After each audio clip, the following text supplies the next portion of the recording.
আসসালামু আলাইকুম। সবাই কেমন আছেন? আশা করি ভালো আছেন। আলহামদুলিল্লাহ আমরাও ভালো আছি। তো অনেকেই দেখেছি মিষ্টি কুমড়া পছন্দ করে না, খেতে চায় না। বেশিরভাগ মানুষগুলাই দেখি যে মিষ্টি কুমড়া খেতে পছন্দ করে না। তো তাদের জন্য আজকে আমার এই রেসিপিটা।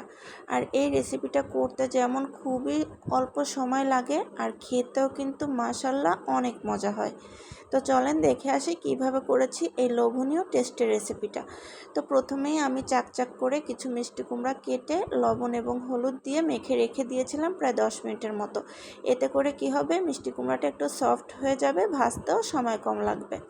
তো তারপর আমি বেশ কিছুটা তেল গরম করে সেখানে দিয়ে দিলাম, আর তারপরে দিয়ে দিয়েছি বেশ কিছুটা চিংড়ি মাছ আর বেশ কিছুটা কাঁচামরিচ, পেঁয়াজ কুচি। মানে আমার সময় এবং গ্যাস দুটোই বেঁচে যাবে, আলাদা আলাদা করে আর ভাজতে হবে না, একসাথে আমার সব কিছু হয়ে যাবে। তো আমি ঢাকনা দিয়ে ঢেকে ঢেকে একটু মিডিয়াম আঁচে মিষ্টি কুমড়া, পেঁয়াজ এবং চিংড়ি মাছগুলোকে একটু ভেজে নিচ্ছি। এখন আমার মিষ্টি কুমড়ার এক সাইড হয়ে গেছে, আমি অন্য সাইডে উল্টে দিয়ে এই একইভাবে একটু ভেজে নিব।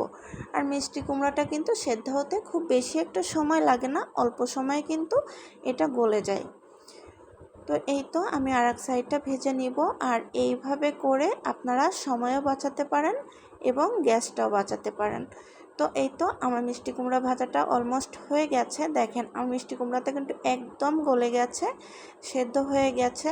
আর সেই সাথে কাঁচামরিচ, পেঁয়াজ এবং চিংড়ি মাছগুলোও খুব সুন্দরভাবে ভাজা ভাজা হয়ে গেছে। আর হ্যাঁ, চিংড়ি মাছ কিন্তু ভুনা করেন বা রান্না করেন, যে কোনো ভাজি করতে গেলেও চিংড়ি মাছটা খুব বেশি রান্না করা যাবে না, তাহলে কিন্তু চিংড়ি মাছটা একটু রাবারি টাইপের হয়ে যায়, খেতেও ভালো লাগে না। আর মাছের ভেতরের যে একটা জুসিনেস ভাব থাকে ওইটাও কিন্তু আর থাকে না। তো এই যে আলহামদুলিল্লাহ আমার ভাজিটা কিন্তু একদম কমপ্লিট। তো দেখেই বোঝা যাচ্ছে সব কিছু একদম সুন্দরভাবে ভাজা ভাজা হয়ে গেছে, অনেক লোভনীয় একটা ভাজি দেখা যাচ্ছে। তো এই তো আমি এখন এগুলাকে নামিয়ে নিব। আর এইগুলা দিয়ে ভাত, গরম গরম ভাতের সাথে লেবু দিয়ে খেতে যে কি মজা লাগছিল, আসলে না খাইলে বুঝতে পারবেন না, এতটা মজা ছিল।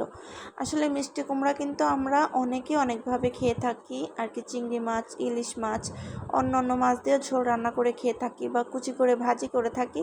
আমার কাছে মনে হয়েছে এইটাই সব থেকে বেস্ট এবং অনেক টেস্ট ছিল। চিংড়ি মাছ ছিল তো সাথে, যার জন্য।